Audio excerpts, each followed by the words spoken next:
Santana. Meus amigos, senhoras e senhores, um fato curioso, não é, nas eleições deste ano, é que o vereador campeão derrotado, uma coisa que não justifica. Se é campeão, não pode ser derrotado. E ele foi campeão de votos, porém derrotado, porque não conseguiu ser eleito, mesmo sendo o mais votado na cidade. Paulo Silva, o que é que você me conta dessa história antes do vereador usar da palavra para dar essa explicação? Pois é, Silvério. O vereador Jonatas Monteiro, do PSOL, foi noticiado em todo o Brasil. Justamente por isso, porque pelas novas regras da Justiça Eleitoral, o vereador, para ser eleito, ele precisa atingir um determinado número de votos, juntamente com seu partido e sua coligação, e foi exatamente o que aconteceu aqui em Feira de Santana. Mas ninguém melhor para poder falar sobre isso do que o próprio vereador. Bom dia, vereador. Bom dia, Paulo. Bom dia, Silvério. Bom dia para quem se faz presente aqui no estúdio, quem acompanha como ouvinte. Satisfação participar do seu programa. Brincava aqui, né, Silvério, antes de entrarmos no ar, que minha avó tinha uma grande expectativa da vinda aqui no programa. É uma fã sua há muitos anos. Como é o nome da avó? Dona França, lá na Queimadinha. Ok, Dona França, meu abraço, querida. Muito obrigado, viu, pela preferência, ela que acompanha o nosso programa há um bom tempo, não é? Isso, Silvério. E sobre essa questão relacionada ao resultado eleitoral, muita gente tem feito contato do domingo para cá sem entender exatamente o que é que ocorreu. É incrível isso. Já aconteceu isso em outra oportunidade, vereador? E existem casos assim, mas provavelmente esta eleição agora, seja na realidade de feira, seja país afora, pelo que a gente tem acompanhado, é aquela que, por causa das novas regras, como o Paulo bem disse, a gente tem visto as maiores distorções. Alguns casos onde a candidatura mais votada realmente acabou não sendo eleita. E aqui em Feira de Santana isso é muito visível, porque a nossa candidatura ela teve quase 5.000 votos de diferença da segunda colocada, que foi eleita. Se considerar a terceira, a diferença de votos é quase o total de votos do que a terceira candidatura contou. Explique aí, usando assim, palavras populares. Uma linguagem mais fácil. Não na linguagem eleitoral, não é? Na linguagem popular. Por que isso aconteceu? Qual o motivo? E qual como o amigo se sentiu com essa derrota, sendo campeão de votos? Olha, primeiro sobre qual é o regramento. As pessoas votam nas candidaturas, mas quem ocupa as vagas na Câmara Municipal, ou na Assembleia Legislativa, ou na Câmara dos Deputados, são os partidos. Então, em qualquer caso, não só o PSOL, mas qualquer partido tem que chegar num certo mínimo de votos para ocupar pelo menos uma vaga. Essa é a forma assegurada. Aqui em Feira de Santana isso significa fazer cerca de 15.000 votos. Nessa eleição foi um pouco mais de 15.000. Quantos candidatos disputaram pelo PSOL? 10 candidaturas. E mesmo assim não teve número suficiente para que o primeiro lugar ocupasse a vaga. Sim, mas essa também não é a única forma de ocupar. Essa é aquilo que a mídia noticiou, que é assim, a questão do quociente eleitoral, que é o número de pessoas que votam dividido pelo número de cadeiras da Câmara. Isso dá cerca de 15.000 votos e fração. Aqui eu estou dando 15.000 para ajudar a arredondar. Mas a partir daí, as primeiras vagas são ocupadas e tem uma segunda rodada e uma terceira rodada, geralmente. E aí tem novas regras para ocupar essa segunda ou terceira rodada. Então, em 2020, por exemplo, a nossa candidatura já foi a campeã de votos. Nós já tínhamos ocupado esse lugar lá em 2020. Foi a candidatura mais votada da história de feira, já com mais de 8.000 votos. E naquela oportunidade o pessoal também não atingiu o quociente eleitoral e elegeu. Então o problema não é o quociente eleitoral, esse número, é porque a Justiça Eleitoral hoje conta uma regra que para você ocupar as chamadas vagas remanescentes, que são aquelas vagas depois que os primeiros partidos ocupam, é necessário ter feito 80% desse chamado quociente eleitoral. Aqui daria quase 13.000 votos, 12.500 aproximadamente, arredondando. E nesse caso, essa regra criou um funil. Então, o que é que aconteceu? O pessoal não atingiu esses 80%, ao mesmo tempo, partidos tiveram muitas candidaturas com mais de 20% dos votos. Foi o caso do União Brasil. Então, houve uma concentração das vagas, é por isso que o União Brasil elegeu 7. Se a gente considerar na média, por exemplo, a princípio não dá 7 vezes 15 mil, que é o quociente eleitoral. Isso. Então, é uma conta que, para o grosso da população, ela não é tão clara e realmente tem problemas. A nossa avaliação, Silvério perguntou assim, né, como nós nos sentimos, evidente, uma vitória com sabor amargo, né? A gente ganhou o processo, inclusive fazendo uma disputa muito limpa, assim, sem compra de votos, sem negociar o que é direito do povo como se fosse de favor. Foi a candidatura mais votada na eleição, que é a mais difícil de todas, porque é aquela onde o voto é baseado muitas vezes na relação de parentesco, de vizinhança, de coleguismo de trabalho e tudo mais. Mas não concretizamos a reeleição. E isso se deve ao fato que o nosso sistema eleitoral ele é baseado num princípio que é de proporcionalidade. Como eu disse, a vaga, na verdade, é da bancada, é do partido. Isso é importante porque, de certa maneira, fortalece a possibilidade que a representação seja mais diversa, tenha mais a ver com as diferenças que existem na sociedade. Mas, ao mesmo tempo, se não tiver pontos de equilíbrio, a gente vai ver essa distorção que a gente está vendo aqui em Feira de Santana. Então, o sistema ele precisa ter pontos para balancear. Ao mesmo tempo que ele respeita a votação das bancadas partidárias, ele também deveria ter mecanismos para considerar a votação de acordo com a vontade popular, por assim dizer, né? Com a vontade do povo. Senão você tem um divórcio muito grande de uma coisa com a outra, como a gente está vendo aqui em Feira de Santana e, aliás, em outros municípios. E aí, vereador, isso só ocorreu porque foi no PSOL? Não, na verdade, outros partidos aqui em Feira, isso tem sido menos noticiado. Eu não tenho conhecimento de ter acontecido um fato desse com outro partido. Mas tem partidos, por exemplo, que tiveram a condição inversa. Que fizeram o chamado quociente eleitoral, quer dizer, ultrapassaram essa barreira aí dos 15 mil e alguma coisa de votos, mas não tinham ninguém nem com 10% ou 20% do quociente eleitoral, quer dizer, não tinha nenhuma candidatura que atingiu esse patamar. Resultado, não elegeram ninguém, mesmo tendo mais de 15 mil votos.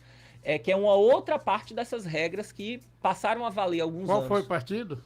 Eu não me recordo, mas me parece que o PMB, o Partido da Mulher Brasileira, né, que embora tenha mais candidatos homens do que mulheres, mas tem esse nome.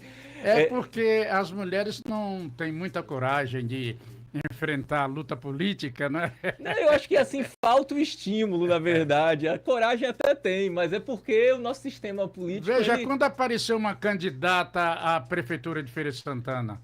Quando?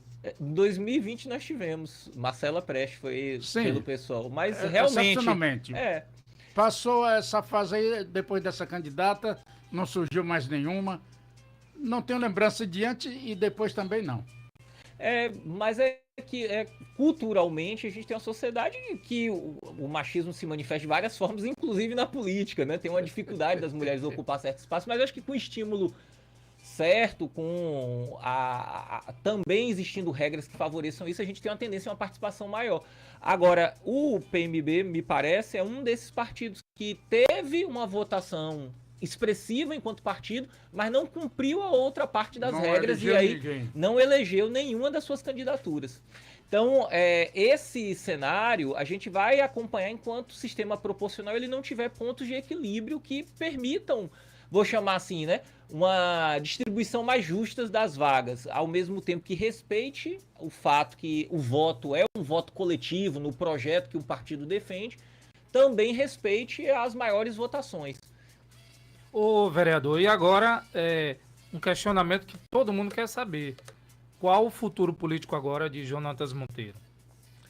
Paulo, olha, mais imediatamente a gente tem um compromisso que é concluir até 31 de dezembro o nosso mandato, deixando de pé aquilo que ele conquistou em termos de leis, de outros pontos que são positivos para o povo. Nós aprovamos, salvo engano, com o que foi aprovado essa semana, 15 projetos de lei, boa parte disso já é lei em vigor e lei que trata de pontos importantes para o nosso município na nossa avaliação. A primeira lei de creches da história de Feira, para que amplie vagas desse tipo de instituição, outra lei que prevê a presença de profissionais de psicologia e serviço social em todas as escolas do município, uma lei relacionada à patrimonialização da Feira da Marechal, porque é importante manter a feira evidente. A gente tem uma batalha para mantê-la organizada, padronizada, né? Tem toda uma disputa em relação a isso. Leis relacionadas à questão da parada segura no transporte coletivo para pessoas com deficiência, mulheres, idosos, também a partir de determinado horário. De meia entrada para quem é professor, professora, de todas as redes, inclusive a rede privada, nos eventos culturais e esportivos. Então tem um conjunto de leis, essas e outras mais, que nós queremos deixar em pé, arrumadas, no sentido aí de que a população possa cobrar isso. Então tem um trabalho até o final do ano. A própria votação orçamentária para o ano que vem é algo que vai exigir a nossa atenção, porque é uma questão importante, né? Quando o povo reclama que não tem a sua rua pavimentada, ou com o devido esgotamento, né? Drenagem, ou com uma outra coisa que é necessário, como a iluminação, muitas vezes isso passa pelo orçamento. E então é uma coisa que vai nos ocupar. Mas para além disso, Paulo, a partir de 2025, eu tenho um compromisso profissional, mas pontual, que preciso resolver, né? Eu estou em meio ao doutorado na Universidade de São Paulo, na USP. Tenho que concluir, na verdade, recebi inclusive essa semana, por coincidência, uma mensagem indicando aí que eu tenho cerca de 6 meses para fazer a conclusão disso. É um compromisso profissional anterior ao próprio mandato, mas é dessas coisas que a atuação pública, a militância faz com que a gente jogue para o alto.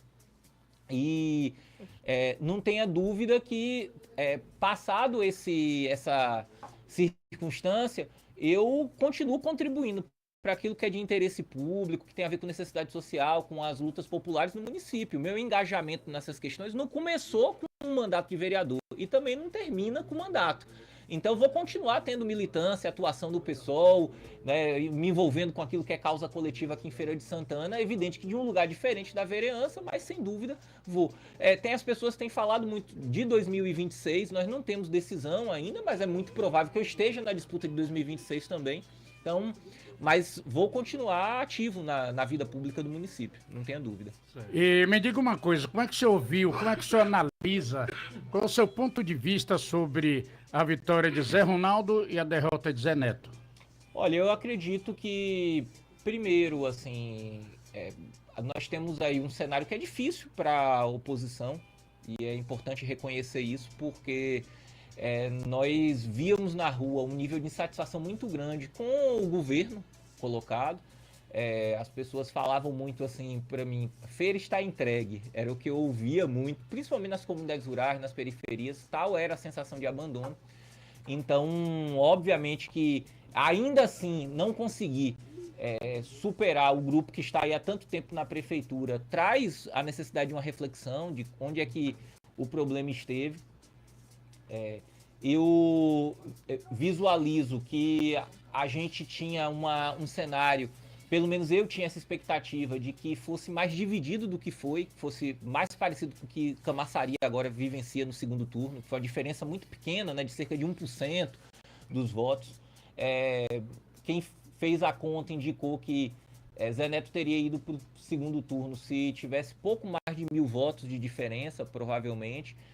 Então foi uma eleição apertada, mas menos apertada até do que eu julgava, Silvério. E, de qualquer forma, o que fica como resultado é o seguinte.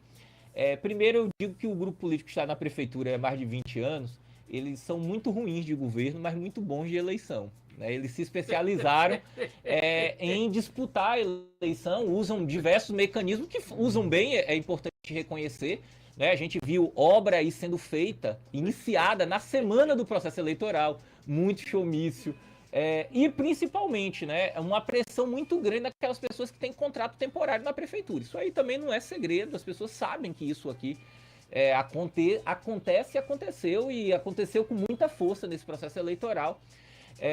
O ex-prefeito, agora prefeito eleito José Ronaldo, ele tem um nível de entrada muito grande ainda no município pelas relações estabelecidas ao longo desses anos todos, então também se vale disso com muita força. Agora é preciso entender o seguinte, um pedaço grande do município queria uma alternativa, demonstrou insatisfação, cobrou resposta para problemas que são antigos aqui de Feira de Santana. Nós temos situações que são limite, a situação do transporte coletivo em Feira hoje. A frota prevista era cerca de 250 ônibus, nós não temos nem 150 rodando, num município de mais de 620 mil habitantes. Nós temos um sistema de saúde aí que as pessoas penam muitas vezes indo a uma unidade de saúde sem ter soro. É o quadro que a gente assiste. Né? Nós temos problemas de alagamentos aí que não são novos, não dá para dizer que foi culpa da chuva mais recente. Né? São problemas de anos não resolvidos.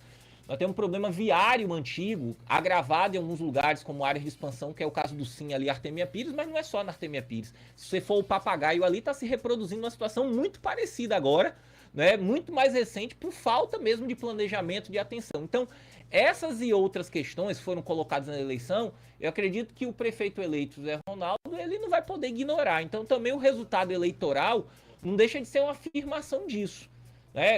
Para a própria Câmara Municipal, a candidatura mais votada, mesmo não reeleita, foi de um candidato de oposição, né? De uma candidatura à esquerda. Isso também manda um recado aí, e acredito que isso também precisa ser considerado. Paulo perguntou o que é que eu farei, né? O que é de cenário para o próximo período. Não tenha dúvida, Paulo, é organizar também um trabalho de cobrança da sociedade em torno dessas questões. Independente de ocupar mandato eletivo, nossa ideia é contribuir para que, eu vou chamar assim, o governo escute com a força devida essas insatisfações e procure construir uma alternativa. Desejo que o governo eleito, né, cumpra suas promessas. É importante isso, como cidadão de feira, me desagrada muito ter que lidar com problemas. Veja, como vereador, eu já fiz indicação agora durante o governo Colbert, sabe de quê? Que se revitalizasse faixa de pedestre no cruzamento da Getúlio Vargas com a Senhor dos Passos. O que é que fica ali? Prédio da prefeitura. Da prefeitura, exatamente. Será que o prefeito não vê? Veja, eu lamento isso, não é como vereador, não é como professor, lamento isso como cidadão, você lidar com problemas tão básicos como a gente vivencia hoje em Feira de Santana. Então eu espero realmente que o governo eleito cumpra as suas promessas, que a gente não chegue daqui a 4 anos e prometam de novo fazer um hospital novamente, né, duplicar Artemia Pires, resolver o problema do alagamento, da mesma forma como a gente já fez. Agora, não vou esperar isso passivamente, vou buscar contribuir para que essa cobrança tenha força, na rua, se preciso. Só uma dúvida, o senhor foi candidato a deputado na última eleição, ficou como suplente, é isso? Sou o primeiro suplente do PSOL no estado, nossa candidatura teve, só em Feira de Santana, cerca de 32 mil votos, e no conjunto do estado, mais de 44 mil votos. Isso. Agora, e há a possibilidade do senhor assumir também como deputado? Pouco provável, Paulo, porque eu, assim como o companheiro Wilton Coelho, que hoje é deputado estadual pelo PSOL, nós defendemos independência frente ao governo estadual. Certo. Por mais que a gente tenha apoiado até no quadro do segundo turno, naquela disputa com a ACM Neto, a nossa posição foi de independência, quer dizer, a gente vota até naquilo que tem sintonia com as questões do povo baiano, na nossa avaliação, mas não compomos o governo. Então, essa é a nossa perspectiva. Para assumir uma vaga, geralmente envolve o deputado em exercício se afastar, geralmente assumindo um cargo, e não vai ser o caso, provavelmente. Então, não há essa perspectiva. Então, o senhor bateu na trave na Assembleia e agora na Câmara novamente. Sim, por razões diferentes nesse caso. Quer dizer, é mais provável o senhor assumir a vaga de deputado do que de vereador novamente, né?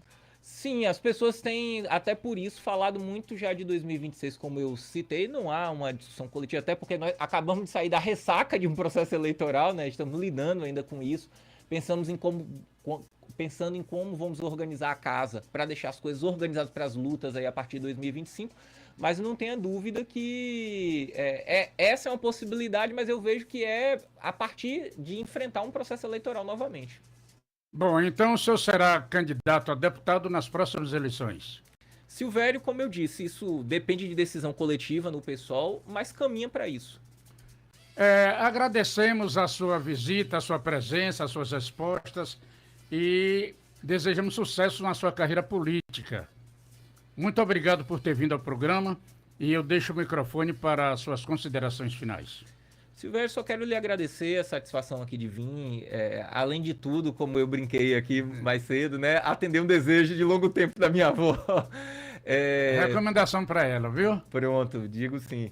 E agradecer o convite feito aí através de Paulo também. Agradecer a quem acompanhou como ouvinte. Me colocar à disposição, como eu disse, para além da questão do resultado eleitoral, a gente segue com um compromisso, que é o compromisso ainda da eleição de 2020, que é concluir o nosso mandato, honrando as pessoas que votaram, deixando de pé uma contribuição para o município, seja através das leis que foram conquistadas, seja através de outras coisas que nós contribuímos e que nós julgamos são importantes. A principal delas foi tentar recuperar o papel do vereador, que aqui é visto muito como aquele que dá coisas, ou que consegue emprego, ou isso ou aquilo, mas a principal função da vereança é fiscalizar o que a prefeitura faz, ou principalmente o que ela deixa de fazer.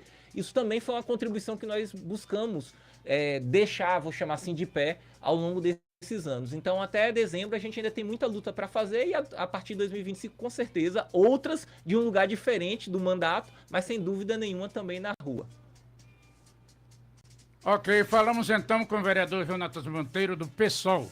Ele esclareceu a situação que ocorreu nas eleições, quando ele obteve cerca de 11 mil votos e não conseguiu ser reeleito.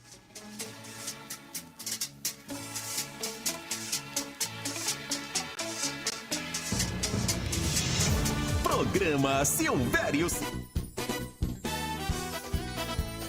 Silvério Silva. Jornalismo sério e descontraído. Silvério Silva! Oferecimento Café 2 de Julho. 30 anos levando mais sabor ao seu dia. Puríssimos Suínos. Uma empresa do Grupo Balbino Santana. Forte Autopeças nacionais e importadas. Televendas 3024-4242. Nordeste Irrigação e Máquinas. Presidente Dutra e Avenida de Contorno Nordeste. Mais que irrigação. HM Móveis Planejados. Escritórios e escolares. 21 anos realizando sonhos. Direção Márcio Fontes. Mundo Veterinário. Equipamentos, vacinas, rações e nutrição. Farmácia e Clínica Veterinária. Presidente Dutra ao lado da TV Subaé. Jeffpel, uma das maiores distribuidoras de peças do Nordeste. Jeffpel, com 8 unidades em Salvador, Feira de Santana, Natal e Aracaju. Equipan, equipamentos para padarias, açougues e supermercados. 3225-1622. Farmácias da Economia, tem uma sempre perto de você. Delivery da Economia.